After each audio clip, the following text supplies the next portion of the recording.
Rick sat alone inside his small repair ship, drifting in the cold silence of space. His ship, the Nestle, was old but strong. He had been flying solo for many years, moving from one broken ship to another, fixing what he could and leaving before anyone asked questions. This time something felt different. A faint signal blinked on his screen. It was weak, almost lost in static, but it was definitely a distress call. The source came from a place known as the Cold Veil, a dangerous asteroid field far from normal trade routes. Rick had avoided it for years. Too many rocks. Too many chances to crash, but the signal didn't stop. Rick leaned closer. The code wasn't human. In fact, it was from an alien race, the Xenari. He paused. The Xenari had once fought a war with humans. That war had ended years ago, but Rick still remembered the news, the fear, and the stories of battles on both sides. He could ignore the call. No one would blame him. But something inside told him not to. He pressed the navigation key and turned his ship toward the signal. The Cold Veil was just as dangerous as he remembered. Sharp rocks spun like knives, some as big as houses. Rick moved slowly, guiding Nestle between the chaos. After an hour of searching, he saw something ahead. A half-broken StarCraft resting on a large, flat asteroid. Its hull was cracked. Smoke rose from one side. "That's her," Rick whispered. He landed nearby and put on his suit.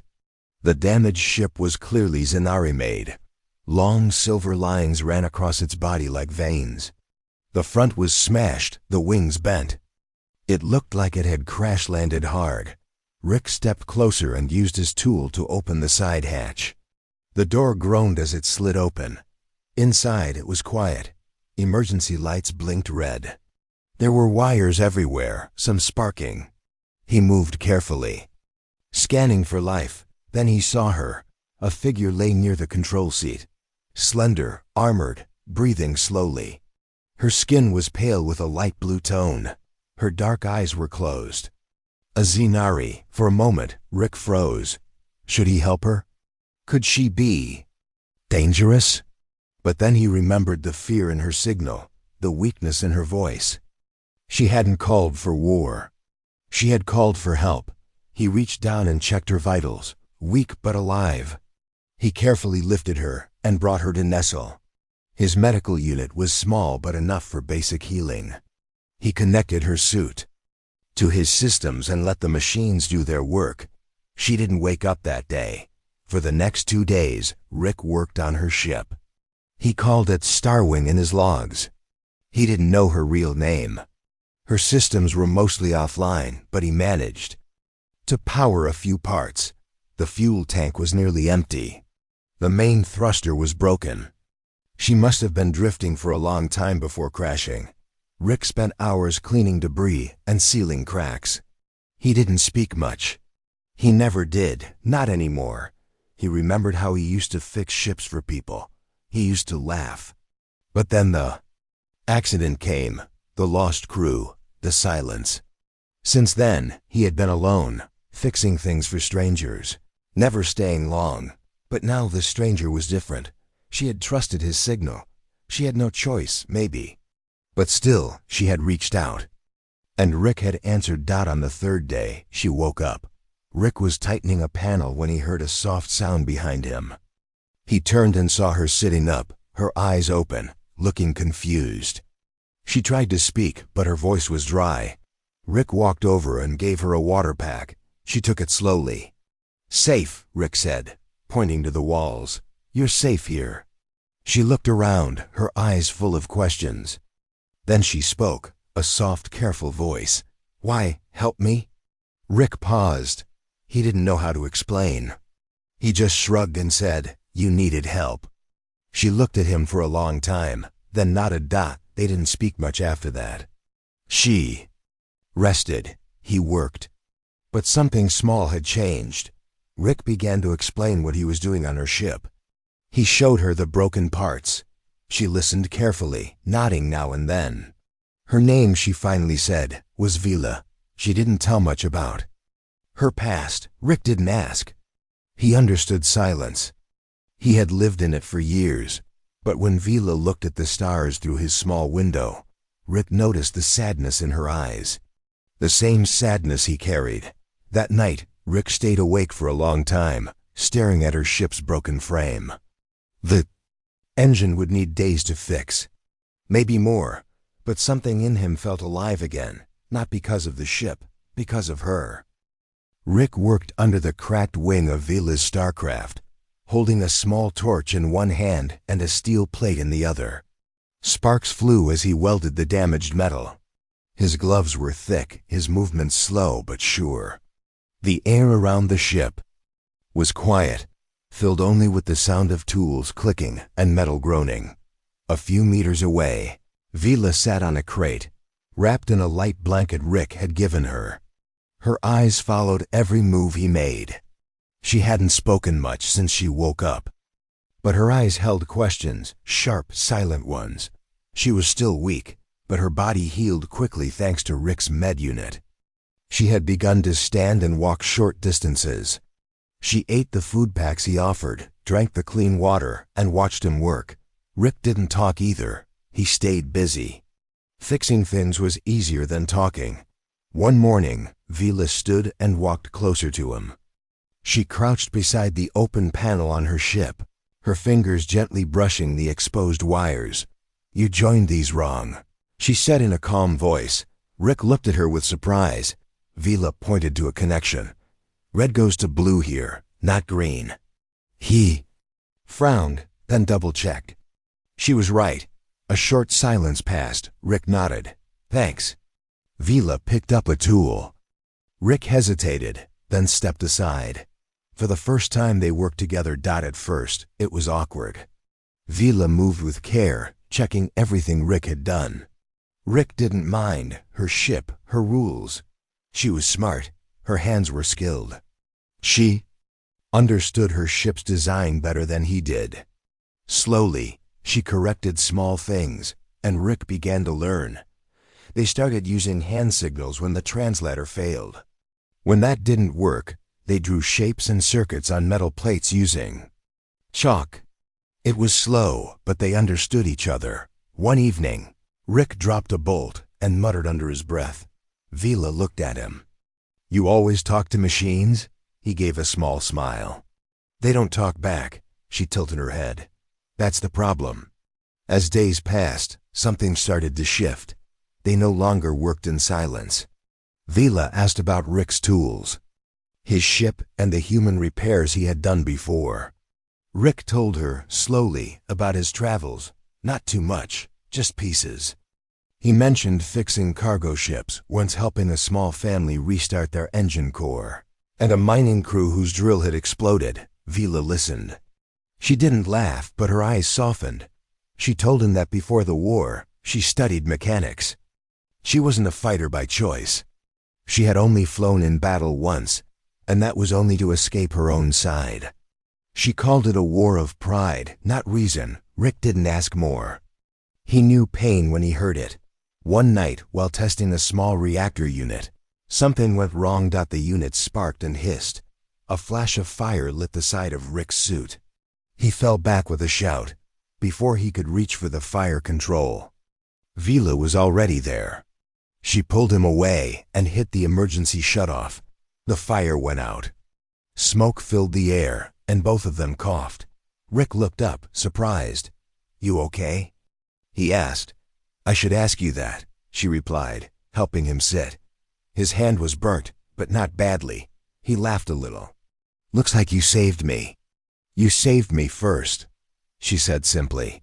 They sat there for a while, coughing softly, the glow of the fire still warming the room. Something silent passed between them.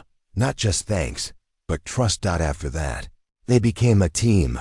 Vila took charge of the inside systems, guiding wires and circuits into place. Rick handled the outside. Repairs, patching hulls, strengthening the wings, fixing the broken landing gear.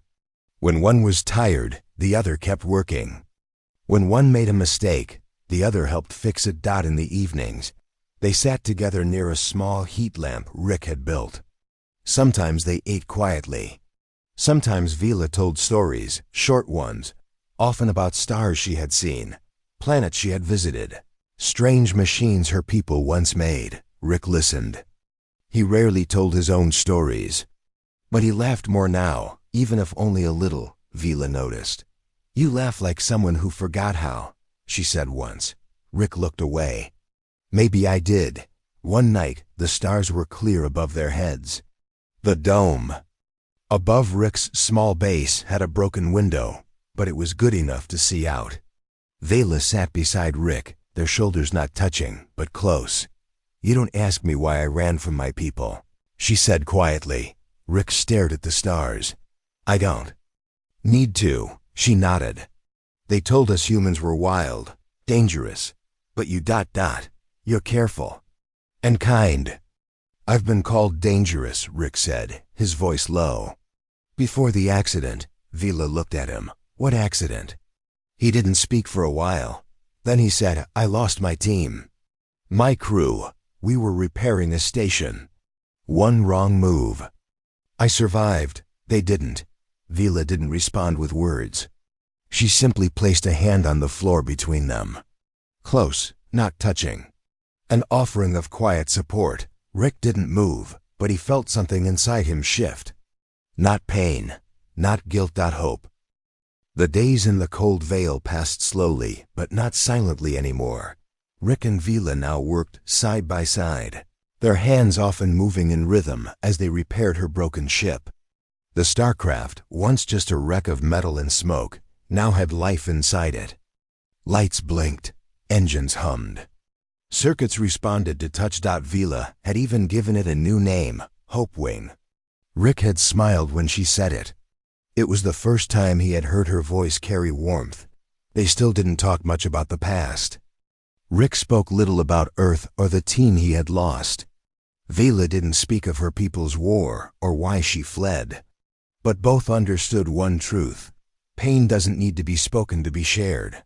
One quiet evening, while Rick was running a systems check, Vila sat by the ship's console. A low static came through the speaker. It had been silent for days, so she almost ignored it. But then, through the crackling noise, she heard something. A signal. Weak. Broken. But not random. She adjusted the frequency. Her eyes narrowed. It was in Zenari code. She leaned closer. The voice was robotic but clear enough. "Unit 5, searching. Escapee, Sector Range 8, Signal Lock, Tracking, Zenari Military Patrol." Her heart sank. Rick walked in, wiping oil from his hands. "Something wrong?" Vila turned off the audio and looked at him. "We have a problem." She told him about the signal. A Zenari patrol was nearby, searching for something. For her. Rick frowned. "You think they're following your old signal?" Vila nodded. "Maybe, or they've found part of the crash trail. Either way, they're close." He looked at the half-fixed reactor core. "Can Hopewing fly?" Vila shook her head. "Not yet. Main thruster is still weak. We'd lose power in minutes." Rick crossed his arms thinking. Then we hide. The next morning, they got to work. Rick set up old metal panels around the asteroid camp to block energy waves. Vela reprogrammed her damaged shield emitter to create a field that hid their heat signature. The base, once open, became a shadow among rocks. They buried tools, turned off non-essential systems, and dimmed every light. But it might not be enough. Later that day, Vela approached Rick with something in her hands, a small silver disc. "I want to give this to you," she said. He took it. "What is it?" "It's my command key. Holds ship access, codes, and my story." Rick looked at her. "You sure?" She nodded. "If they come for me, and I don't make it, someone should know the truth." Rick didn't like the way she said it. "They're not taking you." That night, as they sat near the heat lamp, Rick shared something he hadn't told anyone. "My crew was trapped after a power surge," he said. "I could have shut down the system, but I froze. I hesitated. By the time I moved, it was too late. Vela didn't interrupt. I left Earth after that. Couldn't fix the past, so I started fixing ships. He chuckled sadly. Funny, huh? I fix everything, except myself. Vela looked at him. You saved me. That means something. Rick didn't reply. But her words stayed with him. The next morning, a red light blinked on their scanner. The Zanari patrol ship was close. Rick and Vela rushed to check the readings. One ship small, but fully armed. Scanning slowly across the asteroid field. We need to distract them, Rick said. Vela hesitated. I can surrender. Maybe they won't. No, Rick said sharply. You escaped for a reason. I'm not letting you go back. He paced. Then his eyes lit up. I can send a false signal. A distress call from a nearby crater. Make it look like another crash. Vela caught on quickly. They'll follow it, buy us time. But I have to set the beacon manually, Rick added. It's risky. Vela stepped forward. Then I'm going with you. Dressed in their suits, they carried the small beacon across rocky ground, hiding behind stone ridges and old debris. The crater was 2 kilometers away, just far enough. They set the beacon behind a fallen satellite dish. Rick programmed it to send a broken signal in Zanari code, just believable enough to sound real. As they finished, they heard a distant sound, a low hum. The patrol ship. Go, Rick said, grabbing Vela's hand. They ran back, hiding between tall rocks. The patrol ship passed overhead, slowing near the crater. Their plan worked. The patrol descended, scanning the false crash site. A drone dropped from its belly, floating near the beacon. But then, the drone turned. It had detected something. The drone moved fast. It zipped through the air, toward Rick and Vela's path. They ducked behind a boulder. Rick aimed a small jammer device at it, trying to break its link. The first blast failed. The drone turned its camera on them. Vela pulled out a tool, a short-range magnetic pulse, and threw it at the drone. The device exploded in a burst of blue light. The drone sparked, then fell, but not before it sent out a short ping, a warning. They know someone's here, Rick said. Vela looked at the sky. The patrol ship was turning back toward their base. Back at the camp, they packed what they could. Hopewing was still not ready for a long flight, but Rick had an idea. My repair ship, he said. It's slow, but we can use its parts to finish your engine. It'll never fly again, but you can. Vela's eyes widened. You'd give up your ship? Rick looked at her. I've been running for years. Maybe it's time to help someone move forward. She stared at him, not with fear, but with something else. Something like trust. Outside, the patrol ship moved closer. Inside, 2 lost souls worked together, not just to repair a ship, but to give each other a new chance. Hope was rising again. The sky above the asteroid field turned darker as the Zanari patrol ship hovered nearby. Its lights swept across the rocky ground like silent eyes. Inside the small camp, Rick and Vela worked quickly. Time was slipping away. Hopewing, Velaz. StarCraft stood like a wounded bird, half-fixed but stronger than before. Its legs were steady. The shield system now worked. The cockpit lights glowed gently, but the main thruster was still weak. Rick's repair ship, Nestle, had become a donor now. Rick had already removed its fuel pump, the backup core, and the stabilizer arm. He knew what he was doing, stripping away the ship that had carried him through space for years. Vela looked at Nestle, then at Rick. You sure about this? He didn't even pause. It got me this far. Now it's your turn. Inside Hopewing's engine room, Vela installed the Fizel. Last part, the hybrid fuel bridge. Sparks flew, and the panel shook, but the core started to hum.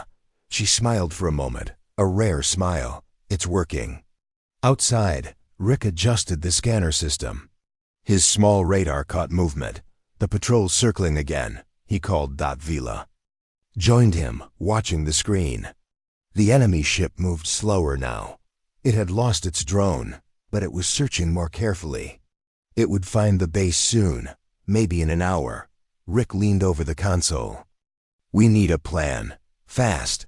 They stood beside Hopewing, thinking. Rick wiped sweat from his brow.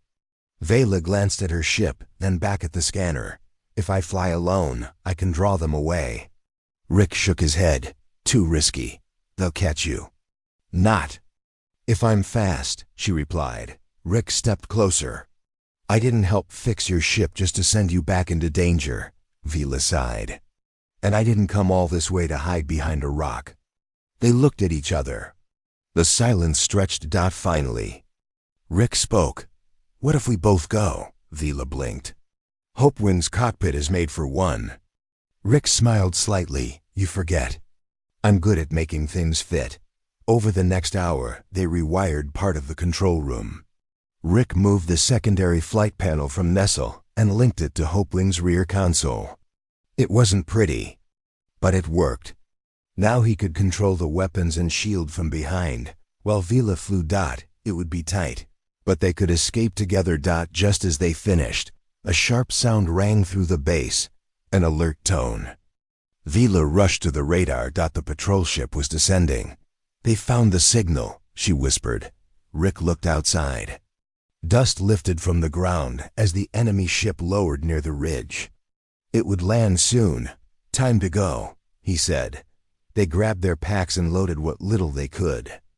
Rick brought his tools and memory drive. Vela carried her command disk. Everything else, the camp, the tools, even Rick's old bed would be left behind. They climbed into Hopewing. The cockpit was small, but they fit. Vela sat in front, her hands on the controls. Rick sat behind her, checking the rear camera. Vela powered the engine. It roared. For the first time in weeks, Hopewing rose from the ground. Rick let out a breath. You did it. Vela's eyes stayed forward. We did. The patrol ship noticed the movement immediately. It turned, flashing its red lights. A warning signal buzzed in their ears. They've locked on, Rick said. Weapons ready. Hopewing shot forward, blasting into the open space between asteroids. The patrol ship gave chase. Its engines were stronger, faster, built for war. But Vela was no rookie. She flew with skill, dodging between spinning rocks, diving low, then rising sharply. Rick fired small bursts from the rear turret, keeping the enemy ship at a distance. This reminds me of something, Rick said. What? I used to fly in simulation games, but those never had real lasers, Vela smiled. Welcome to the real thing. Suddenly, another alert beeped. Rick checked the system. They sent a signal, he said. A full one, long range, others. Might come now. Vela's voice turned sharp. We have to escape before they arrive. Rick looked at the map. There's a dust cloud beyond the outer ring. We can hide there, maybe jump once the drive is ready. Vela turned the ship. Behind them, the patrol followed closer. Then came a sound. A missile lock. They fired. Rick shouted. Vela turned sharply. The missile missed by meters, crashing into a large asteroid and sending debris flying. Pieces struck Hopewing, shaking the hull. A small warning light blinked. Shields down to 70%, Rick said. Hold on. Hopewing spun through the field, dancing between fire and stone. Vela's hands moved fast, her eyes locked on the path. Ahead, Rick fired again, hitting the patrol's wing. Sparks flew from their enemy's side. They're slowing. Rick called. Not enough, Vela replied. Just ahead the dust cloud waited, a thick patch of dark gas and floating ice. Vela turned straight into it. The ship vanished from view. The patrol followed. Inside the cloud, everything was silent. The screens went dark, sensors failed. We're blind, Rick whispered. Vela whispered back. So are they. They waited. 1 minute. 2. Then, a flash. The patrol ship passed them, unable to see. Vela turned sharply and fired, a single blast. from Hopewing hit the rear of the enemy ship. Flames lit the cloud. The patrol spun, its engines broken. Rick watched it fall away, slowly drifting into silence. They had won. Outside the cloud, stars returned. Vila activated the jump drive. Rick checked the scanner. No more enemies in sight. You ready? She asked. Rick looked out the window. Behind them, the cold veil faded into shadow. He nodded. Let's go. The ship jumped into light, into silence, into freedom. Hopewing came out of the jump into a quiet region of space. No enemy signals, no tracking beacons. Just stars, silence, and safety. For now, Vela kept her hands on the controls while Rick checked the ship's systems from the rear console. The damage from the chase was minor, a few dents, low shield power, and a cracked rear panel. Nothing critical, Rick said. We're lucky, Vila nodded. That was too close. Rick leaned back, breathing slowly. He looked at her. You flew like a ghost through fire. She smiled faintly. I've had practice. They both knew it wouldn't be the last time they had to run. The signal from the patrol ship had likely reached others. More Zenari forces might already be searching. Rick brought up a star map. There's a moon not far from here. Small, but it has oxygen and light gravity. We could land, rest, and finish repairs. Do it, Vila said. Hopewing turned, vanishing into the deep stars. The moon was pale blue, with white plains and rocky hills. As Hopewing landed gently on the surface, a soft wind brushed across the metal hull. The place was quiet, untouched, no buildings, no signals, no noise. Rick stepped out first. His boots touched the soil, and for the first time in weeks, he felt peace. Vila followed him. She looked up at the wide sky. It's beautiful. Yeah, Rick said, adjusting his toolkit. Not many moons like this left. They walked around a short distance. Rick found a clear spot near a flat hill and set up a small portable shelter. Vela activated a field lamp, casting soft yellow light over the camp. They worked quietly, but not coldly. Every motion felt shared, connected. They didn't need to speak every thought. The bond was already there. That night, they sat on a hill and watched the stars. Rick opened a small box and took out a smooth, black stone. He held it in his hand. What's that? Vela asked. A memory stone, he said. My crewmates each had one. After the accident, I kept theirs with me. Vela watched him closely. I talk to them sometimes, Rick continued. Tell them where I've been, what I've done. She didn't speak for a while, then said, You think they'd be proud? Rick looked at her. I hope so. She placed a hand gently on the stone, just for a second. They would be. The next day, Rick worked on restoring Hopewing's shield and sensors, while Vela climbed the nearby hilltop with a portable scanner. From above, she saw something strange. Faint heat marks on the far side of the moon. Not natural. Not recent either. She hurried down and showed Rick. These aren't from us, she said. Someone was here before. Rick studied the readings. Could be an old scout post or a hiding spot. Vila looked into the distance. Or a trap. They decided to check it together. Following the signal trail, they crossed the rocky plains until they found it. A half-buried object under dust and stone. It was round, made of dark metal, with Zenari symbols etched across the sides. Rick brushed off more dust. It's a signal pod.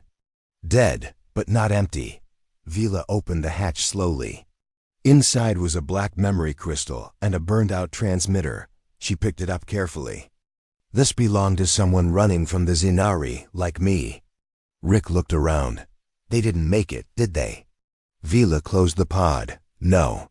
They stood there in silence, the wind blowing lightly around them. That night, a storm came, not from the sky, but from space. Their scanner picked up a spike.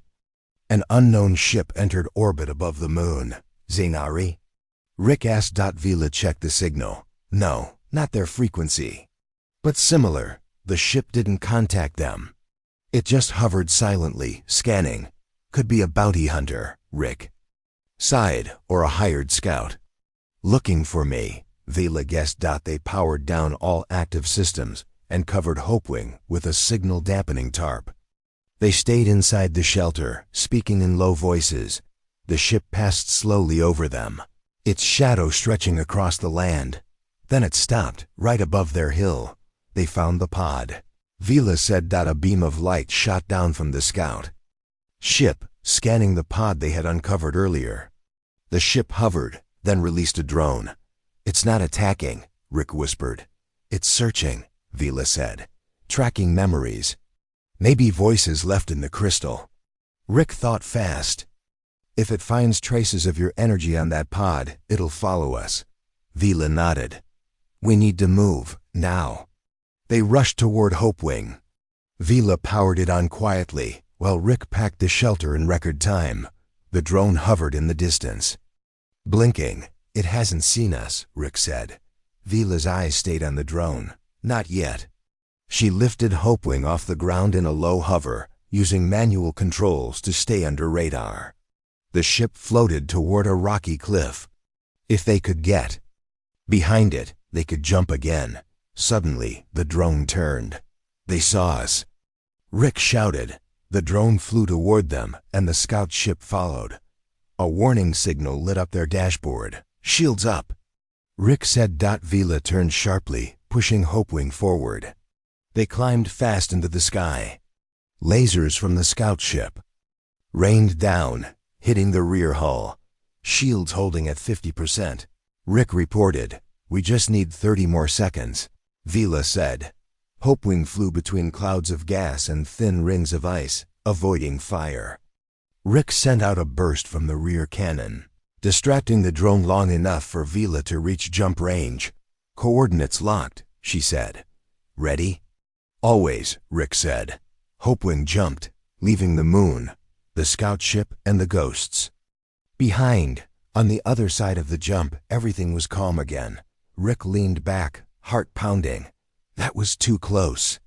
Vila nodded, breathing hard. They're not going to stop. Rick looked at her. Then neither will we. She smiled, tired, but sure. Together, they had faced the storm. And survived. The jump brought Rick and Vila into a quiet stretch of space, far beyond the known routes.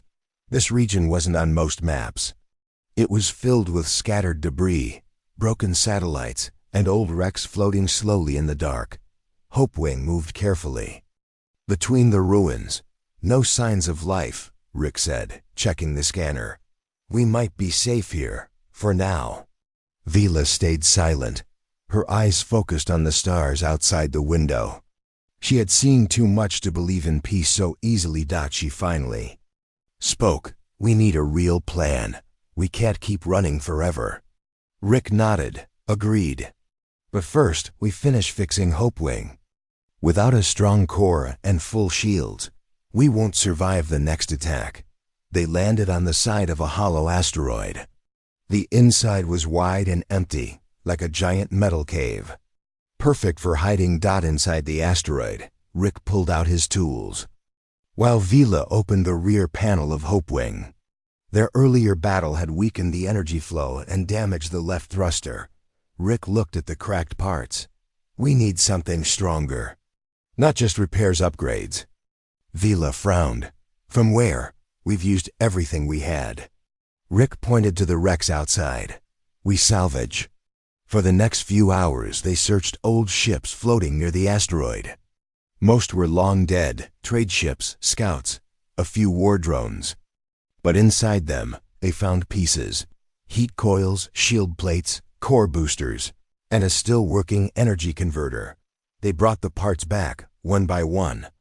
I forgot how much I hated salvage work, Vila said, wiping dirt from her hands. Rick chuckled. I used to do it for fun. She raised an eyebrow. That explains a lot. Together, they built a new system under Hopewing's belly, a hybrid boost core using parts from Rick's ship and the old wrecks. It wouldn't last forever, but it would give them a burst of speed, strong enough to escape or attack if needed. As Rick tightened the final bolt, he looked up at Vila. "We can leave this place in the morning."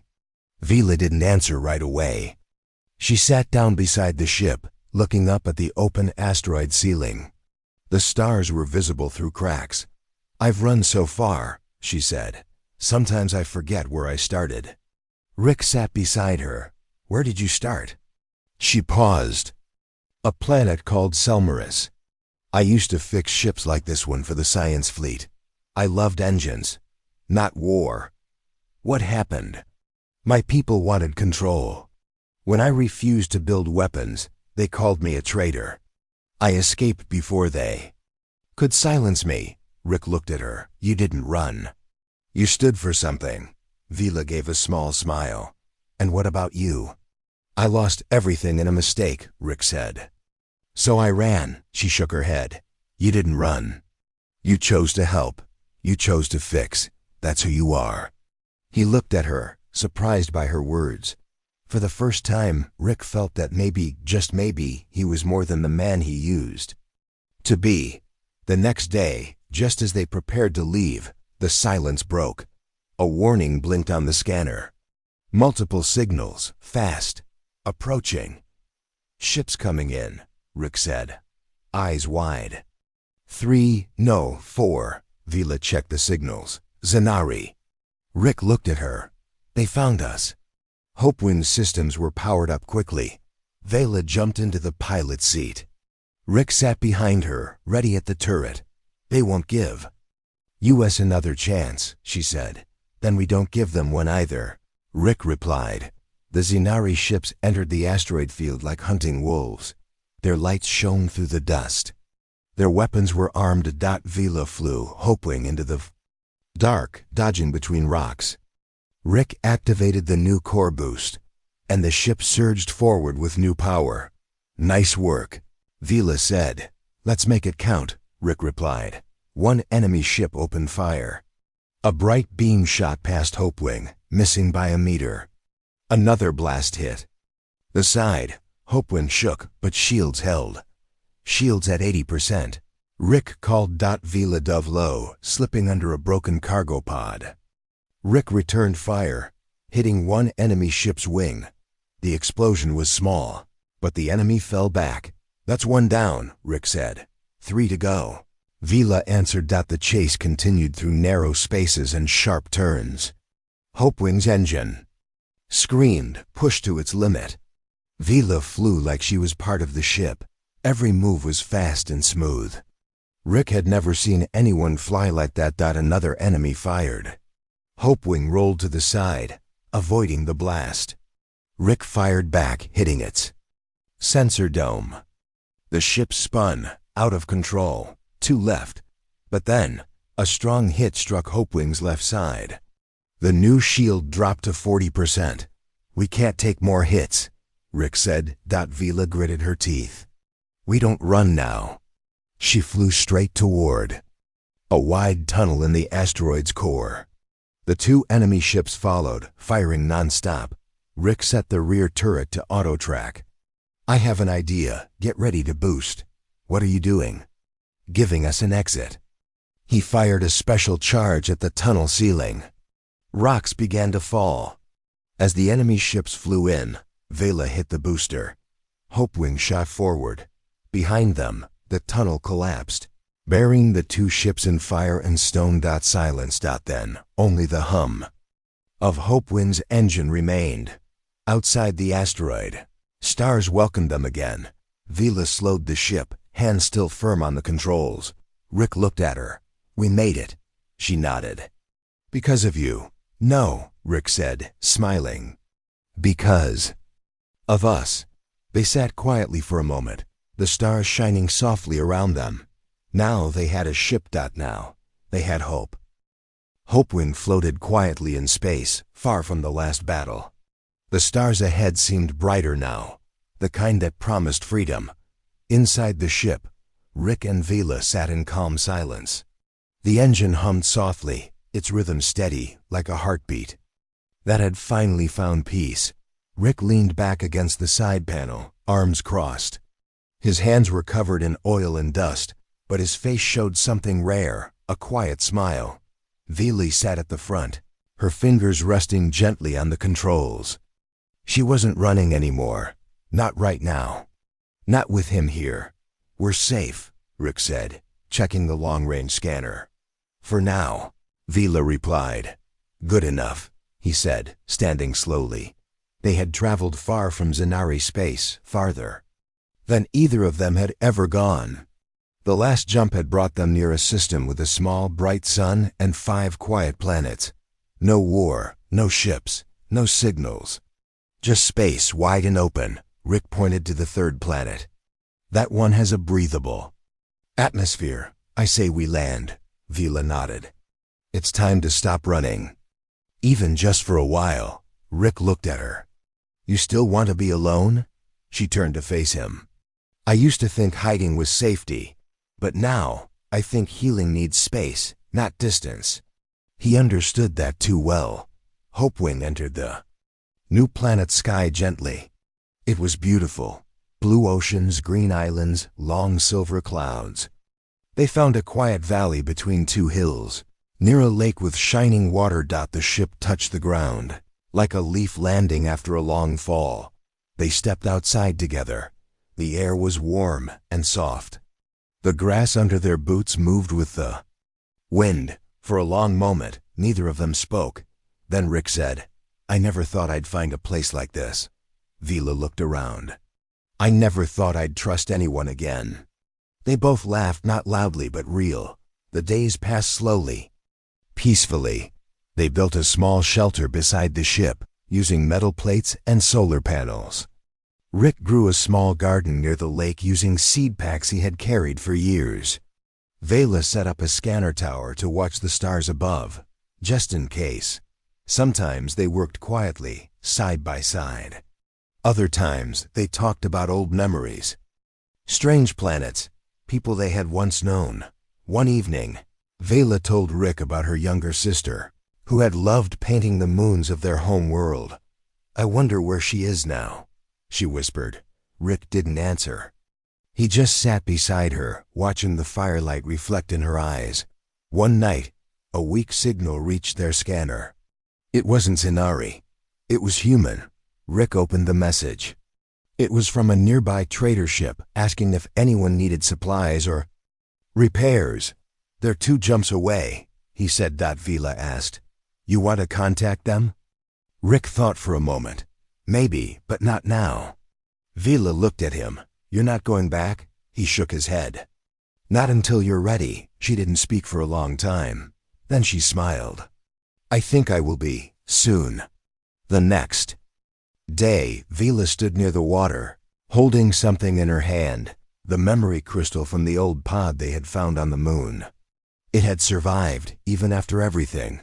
She placed it in the lake gently, letting it sink into the water. Rick watched her from a distance. What was on it? He asked. A goodbye message, she replied. From someone like me, someone who tried to run and didn't make it. He walked up beside her. You gave it a peaceful end. She looked at him.